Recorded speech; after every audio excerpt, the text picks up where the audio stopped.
Show, don't tell, they say. But how do you show something that, by its very nature, just can't be understood? That's the paradox at the heart of Jeff VanderMeer's Annihilation.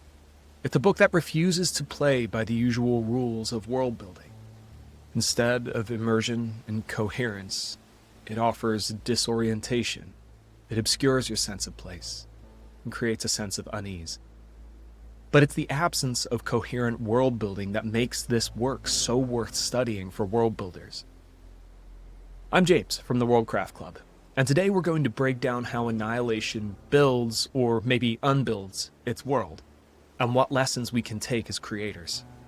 I've always been fascinated by horror as a genre. Something about it just draws me in. Weirdly, I don't always imbibe a lot of it, mostly because I don't really have the stomach for it. But I show up for the lore, not the gore. I want to know more about the objects of fear in these media.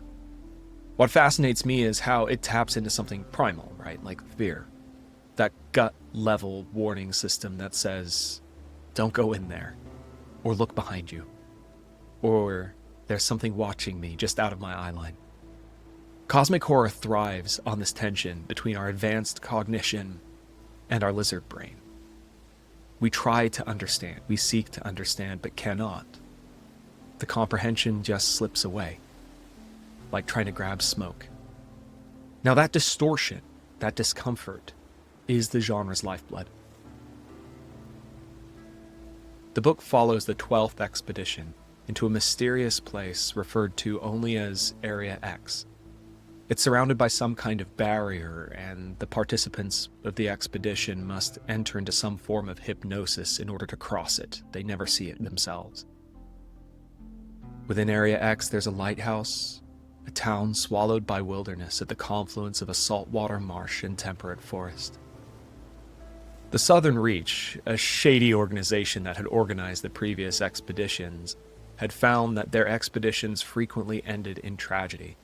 Either a hail of gunfire, missing participants, or some returning, but changed. The story is told through the journal of a nameless biologist whose husband was part of a previous expedition. He had returned from that expedition inexplicably, just appearing in her kitchen, somehow changed, looking the same, but not feeling the same. Not thinking the same. He was then diagnosed with a terminal cancer and died 6 months later. The biologist's perspective is scientific and dispassionate. People seem to be elusive to her. Her husband called her Ghost Bird as a nod to this apparent distance and love of solitude and wild places. Despite this, her entries are deeply personal and, crucially, unreliable. Hypnosis, memory gaps, and selective information make us question whether anything she records is real. Though she references the world beyond Area X in many of her stories, it's unclear if this is suggestion or planted memory. For all we know, the whole world is Area X.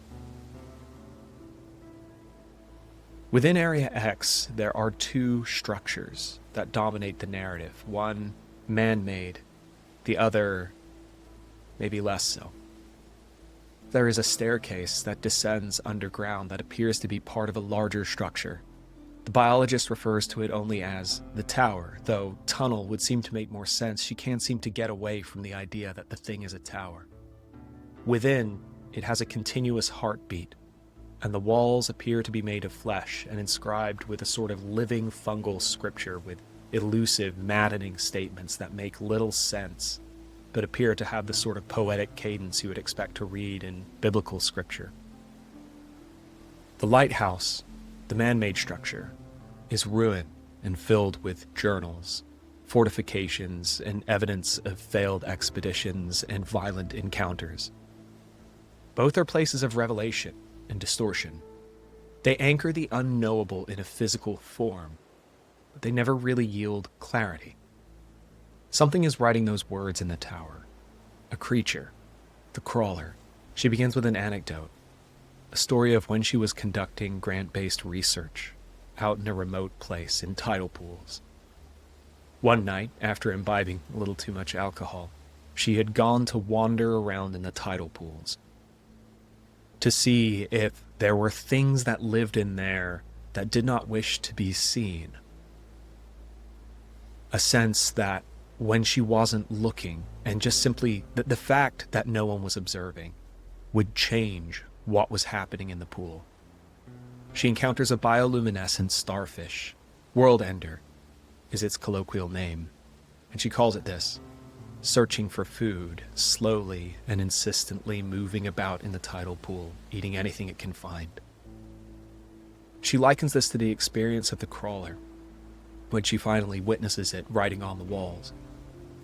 But she acknowledges that she's only really describing a feeling that she felt, a fascination of seeing something truly alien. She cannot fully explain it. I'll link here a picture that I found on Reddit where an artist did the best they could to draw this as it's seen, and it's beguiling and confusing and unclear what she has seen, because what she is seeing is unknowable. But it's good here to acknowledge that the unknowable portion of this creature is filtered through her human experience. It's given context in its space, even though it is impossible to tell what the thing is. We are given human context and a story, because that's how we try to comprehend the unknown. It's how we always have. We begin to look at the world through what we do understand. And I think this is a world building trick that I think is really clever here, because normally world building aims for immersion, right? Coherent rules, a sense of place, a map you can trust. Annihilation does the opposite. It destabilizes. References to the normal world outside only highlight how alien Area X is, or how alien the biologist herself might be, or might be becoming. In a way, I'd call this anti-world building. Seth and I always talk about immersion and this notion that you need to have this understanding of rules and what to expect in a setting. And that's kind of the role world building plays, but here, instead of inviting you to settle in, it keeps you off balance. And that's the point. Comprehension is a fool's errand here. Despite the cosmic scale, this book is intimate.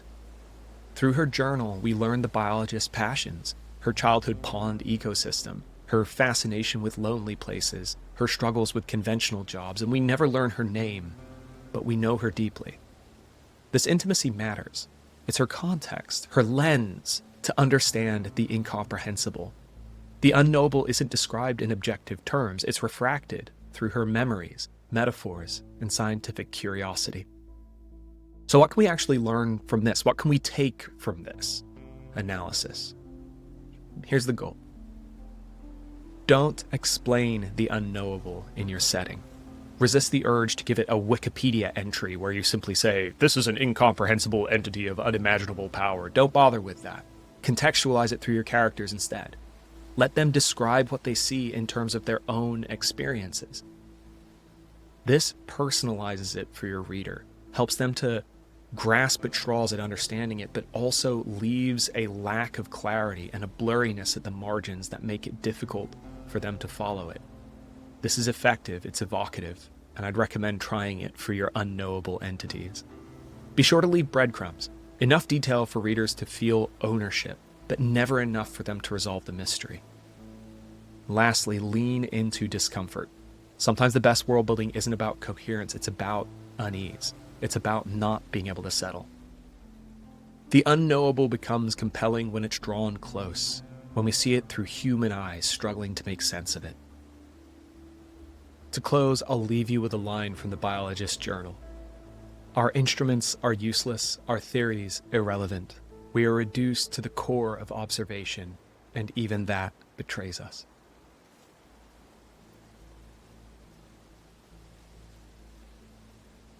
That's the essence of Annihilation. Not a world to be mapped, but a mirror held up to our own limitations.